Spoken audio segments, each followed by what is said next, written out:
Hello, everybody, and welcome to the Backbone Podcast, where common sense still makes sense in a world that is sick and getting sicker. And we're going to step away from the dread and horrors of the globalist world. We're not going to talk about any of the stuff that we've been covering over the last couple of weeks. It seems we're going to have a little fun today. We're going to geek out, and yeah, I'm talking about geeking out today because of the reviews, the surprisingly positive reviews of the gun version of Superman 2025. A 30-minute, well, the first 30 minutes of the film, I guess, it's not really clear, but there was a 30-minute preview of the 2025 Superman film was given the other day. I think it was last night in Manila. And of course, there was supposed to be an embargo on the release of any sort of critique of it. Of course, that's impossible today with social media. But according to some reviews, and X was going crazy and social media was going crazy, it seems like my main man, Soups, is already flying high. Audiences already have an idea of what to expect. Well, at least the audience that saw this film, this 30-minute preview, they already know what to expect from James Gunn's vision of his version of Superman. Now, of course, the film comes out. The world release is on July 11th, but Warner Brothers hosted a 30-minute preview. And the full reviews won't land online until closer to the premiere. But as I said, the attendees already shared their reactions online, and they have been praising the visuals and imagery of this film, which kind of makes you think, if you're only talking about the visuals, I haven't seen anything regarding structure of the film or story-wise structure of the film. You really can't get anything in 30 minutes nowadays. But everybody's saying that the film visually is beautiful. One reviewer said it was unique. Another reviewer said that it was damn beautiful. Some reviews on X were quoted as saying it is beautiful and noted how quickly the preview flew by. Quote, "No way I saw the first 30 minutes of Superman after feeling so helpless the entire day. Needless to say, it was damn beautiful. Time absolutely flew by, and Superman himself and the cast was right in front of me looking up." So I guess the whole cast was there for this preview. Now, I have to say, I've been a Superman fan since I was a little boy. I remember the Christopher Reeves Superman films, and the first two were, to me, unbelievable. I think they're still the two best Superman films that have come out in recent memory. But Superman as a character, although he is the best superhero in my estimation, he's very difficult to put on film. His comics, in the comics and in animation, he's a total badass. Yes, he has his values. Yes, he's honest to a fault. And like most DC characters, I think all DC characters, he doesn't kill people. The Marvel universe is a little different, of course. A lot different if you look at guys like Deadpool and Wolverine. But he's basically the Boy Scout with superpowers, the most powerful Boy Scout in the universe. And that is, and especially in this day and age, it's very hard to keep audiences engaged when you have such limitations. Like not really kicking people's asses when you can. not losing your cool when you should, or not when you should, but when it seems acceptable. Now there have been other Superman films. The Christopher Reeve films really took a dive after Superman 3, 4 and 5, I think. One of the worst of them all was, of course, Superman Returns. Now, Superman Returns, of course, has very, uh, a very, how should I say, dubious history.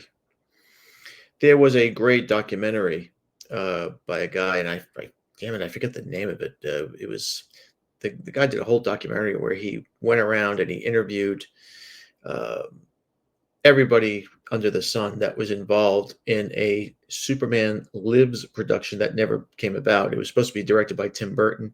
It was originally written by Kevin Smith.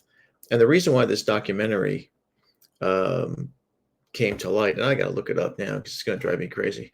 The reason why it came to light was because of Kevin Smith being hired to write a draft of the first Superman movie called Superman Lives. And the movie just never came to fruition. It was written for the first time by a comic book fan. And Kevin Smith, just to give you a quick overview, because you probably heard the story, the famous story of Superman Lives. He wrote this movie that took place after when Superman dies fighting Doomsday, comes back, and all these DC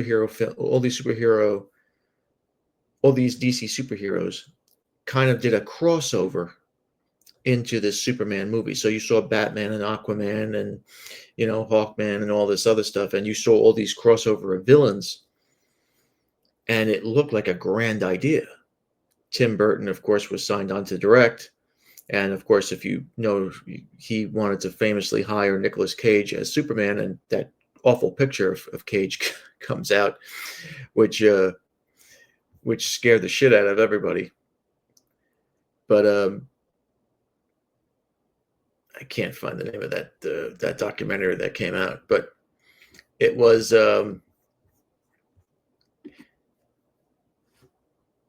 it was a movie that could have been great had it been released.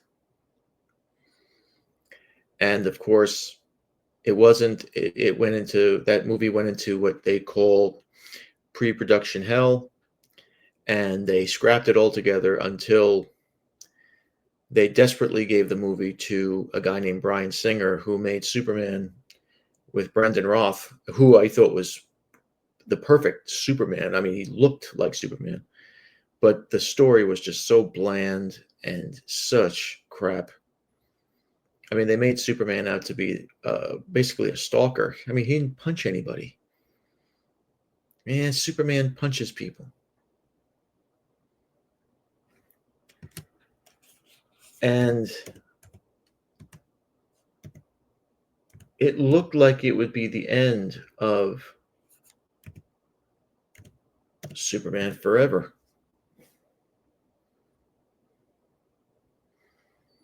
The name of the documentary, by the way, was The Death of Superman Lives.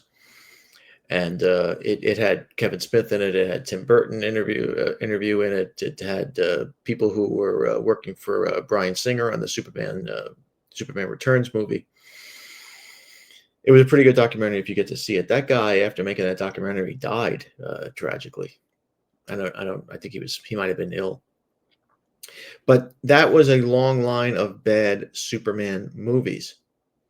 Of course, on television, in animation, even in live action television, and in the comics, Superman was fantastic. And one of my favorite shows of all time, of course, is Smallville, where it's not about Superman, it's about Clark Kent coming to America via spaceship, raised by the Kents, And Antoinette O'Toole and John Schneider were perfect, perfect as the Kents. And Rosenbaum played Lex Luthor, perfect.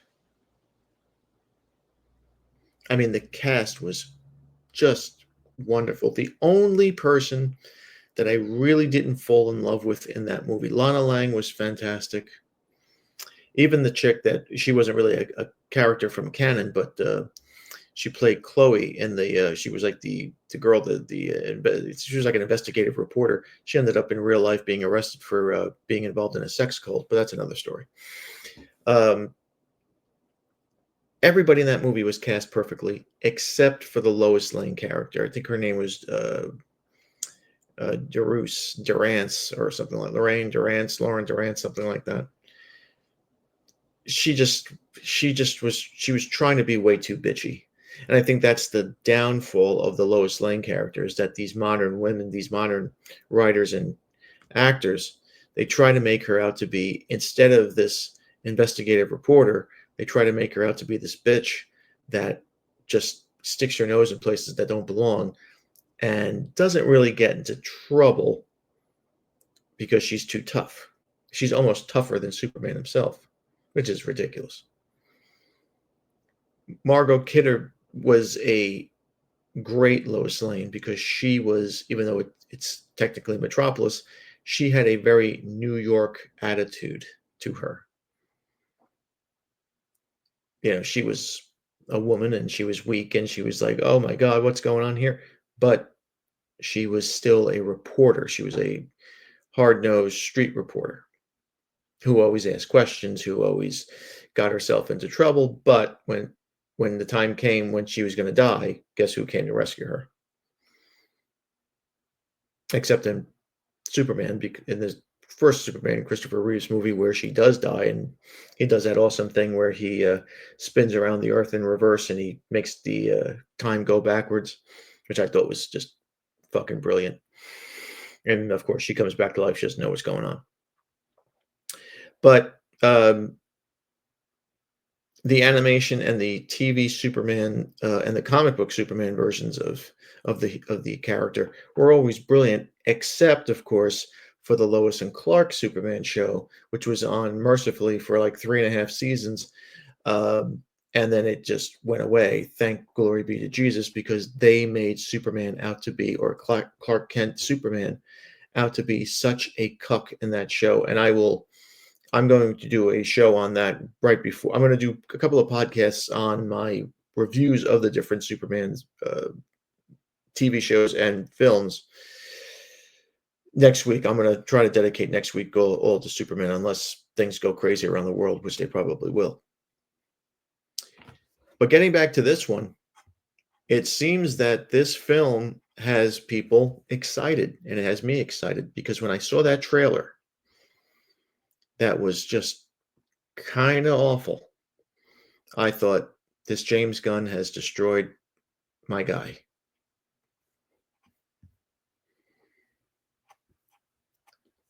But the screening, with these critics and influencers invited,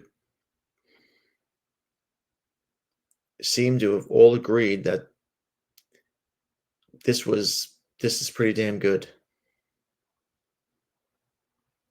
Now, though, of course, there are no spoilers detailed, thank God.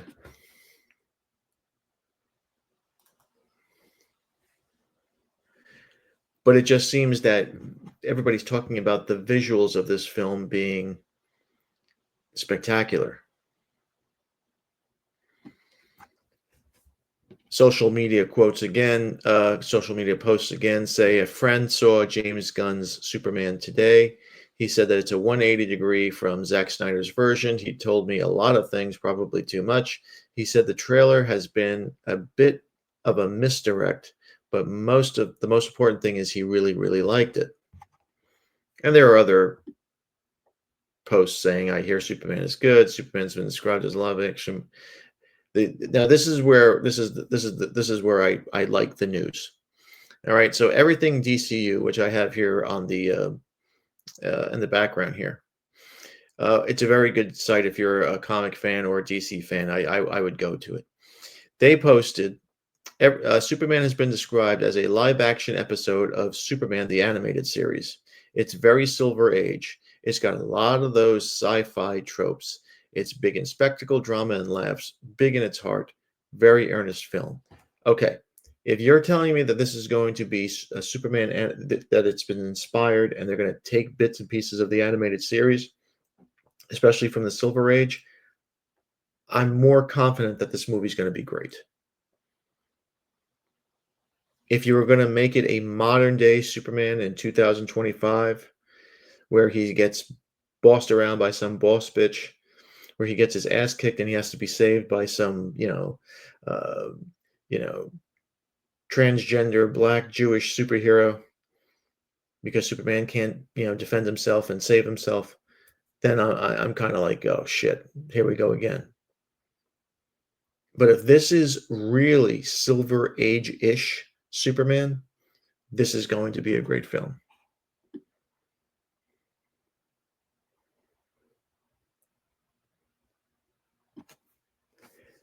Now, on the business end of it, the box office tracking, at least last week, had predictions going in between the 95 million to 135 million for the opening weekend range. The movie has already taken in about $10 million in ticket pre-sales, so it's got hype. It's got hype. I will be there on July 11th for sure, and I will give you my review on here for certain. Now, this Superman version, this DC reboot, stars David Cornisswet as Clark Kent / Man of Steel, Rachel Brosnahan as Lois Lane, Nicholas Hoult as Lex Luthor, who I just think that they miscast Lex Luthor again. Gene Hackman in the Christopher Reeves Supermans was brilliant. The only thing good about Superman Returns was Kevin Spacey.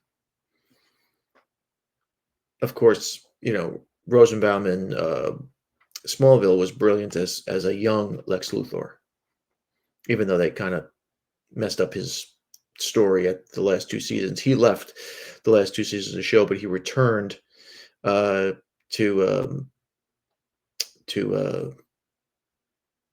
show how Lex Luthor becomes the evil mad genius that he is. And of course, they have Hawk Girl and Mr. Terrific and Metamorpho. I mean, it looks pretty damn good.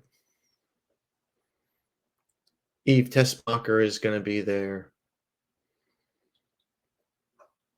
They have Pruitt Taylor Vince, who is a pretty good actor, playing Ma and Pa Kent. Neva Howell will play Ma Kent. And Millie Alcox will be Supergirl.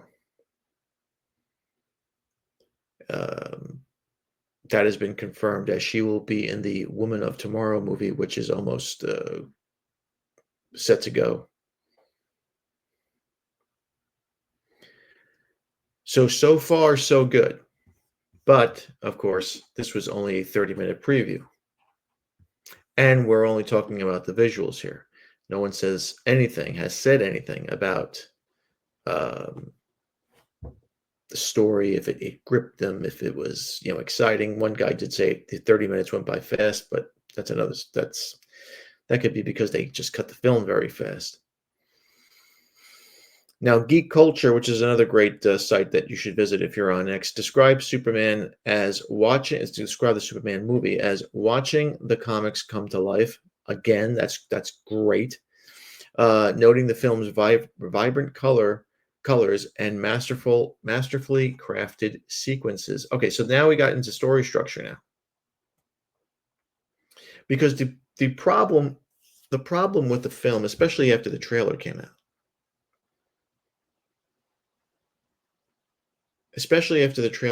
because on the heels of James Gunn's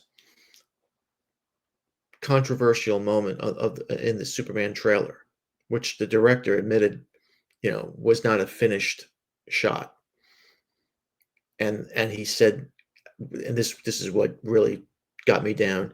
He said, and I quote, "It kind of got by me," which led me to believe that he wasn't really paying attention, or this isn't that important to him. The visuals and the special effects did not look all that great. Now, I could care less about special effects. I want story. But then again, I'm an older guy than most of you watching. But according to these reviews, the movie has a stunning visual, and the consensus ahead of this debut, it not only will boost ticket sales, but it will give confidence to Gunn for the upcoming projects that are coming up in that might be coming up in the DC universe. Because the big question leading up to DC Studios' Superman was how the film's visuals would look. The character's long legacy in both the movies and the comics, with the gravity-defying flights, had fans curious. The suit had fans curious.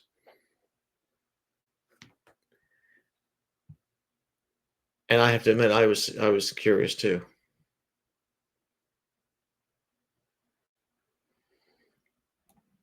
According to a lot of reports that we've seen throughout the year leading up to this, Metropolis will be a place inhabited and populated by plenty of metahumans and plenty of monsters, and the film is set to try to engage every single one of them.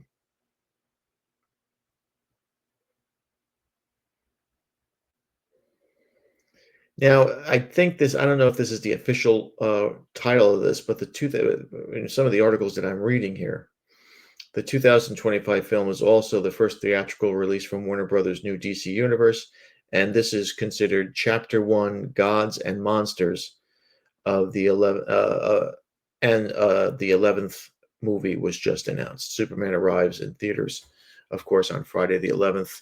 Be there or be square. So we know it looks good. We know that at least the 30-minute version of this film was exciting enough that it went by very, very fast.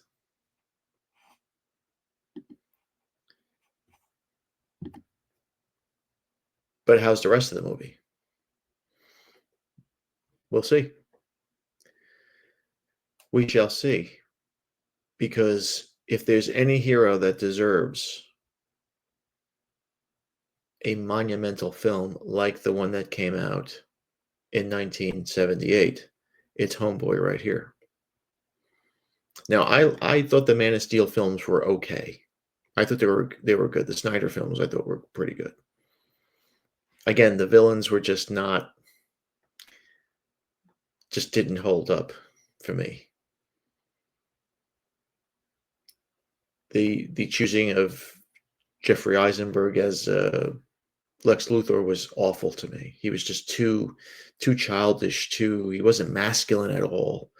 He was almost like a they were trying to do a Mark Zuckerberg impersonation there. I don't know if Mark Zuckerberg behaves like that, but he was just he wasn't cool at all.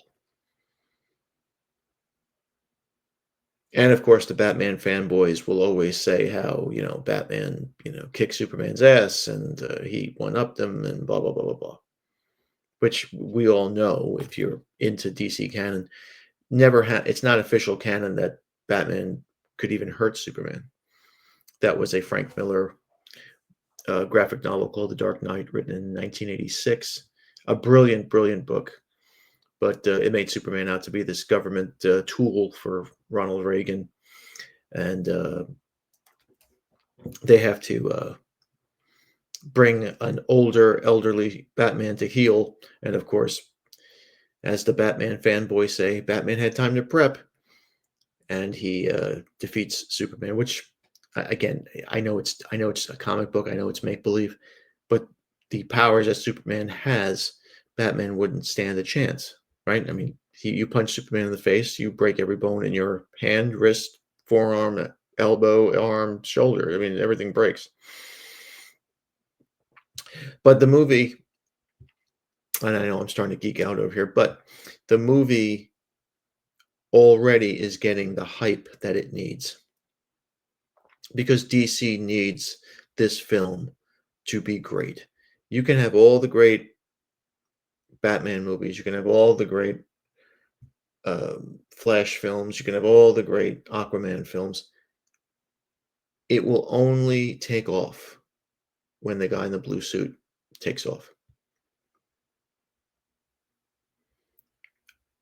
As far as a standalone superhero character, if you do it right, he can carry you for the next 20 years. That's how popular he is. People love this character. They like Batman because he's dark.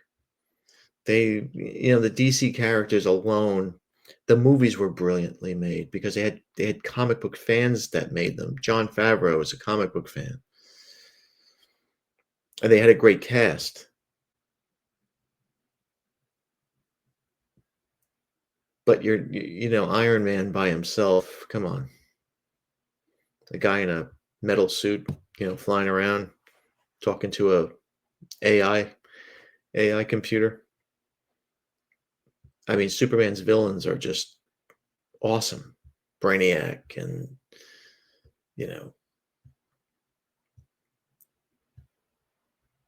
Mr. What the hell was his name? The little midget who, Mr. Plixelix or something like that. I forget now. But I don't know if these guys are all going to come in to this film because there's supposed to be so many metahumans and monsters that are going to be here and possibly aliens. But I know the trailer scared a lot of people off. A lot of people cringed when they saw Crypto save him when he fell from the sky into presumably right outside the Fortress of Solitude. And I was getting messages from fans saying, "Oh, there we go again, another shitty Superman film." I was very, very surprised, very, very pleased to see that this review came out the way it did. So, hopefully, in 2 weeks we'll have a great review. But I'm going to try next week to dedicate a couple of these podcast shows to the Man of Steel himself. I like to do a review of the first two Supermans, the history behind it. Of course, the great Mario Puzo wrote the original script, and Warner Brothers wasn't in love with it. They said it was just too campy, and he didn't really take it seriously. He just took $1 million of their money and ran away. But I'm glad to see that this is more of a Silver Age Superman animated series. I was hoping that they would try to go back to the Fleischman era Superman. I know that those are from like the late 40s, early 50s. But those were brilliant animated, and those were brilliant cartoons, animated series. If you ever get a chance to watch them, you could see them on YouTube. There's about 10 hours worth of those cartoons on there, and they were fantastic, if you ask me. But anyway, that's the update on Our Guy Soups. I'm so hyped to see this movie. I'm so sick of seeing Marvel movies and women saving the day, girl power bullshit. And Batman is just so burnt out for me. It's the same shit all the time. This guy Robert Pattinson, he was okay, and I thought it was really, really cool what they did with the Riddler. But I mean, it's kind of like, how many reboots of Batman can you do? I mean, after a while, you just get saturated by it. All right. Well, thank you again for watching. Please like, subscribe, comment, and share. And be careful out there, my friends. Satan is always, always, always busy. Be a man, have a backbone, because masculinity and common sense are worth standing up for. We'll see you later.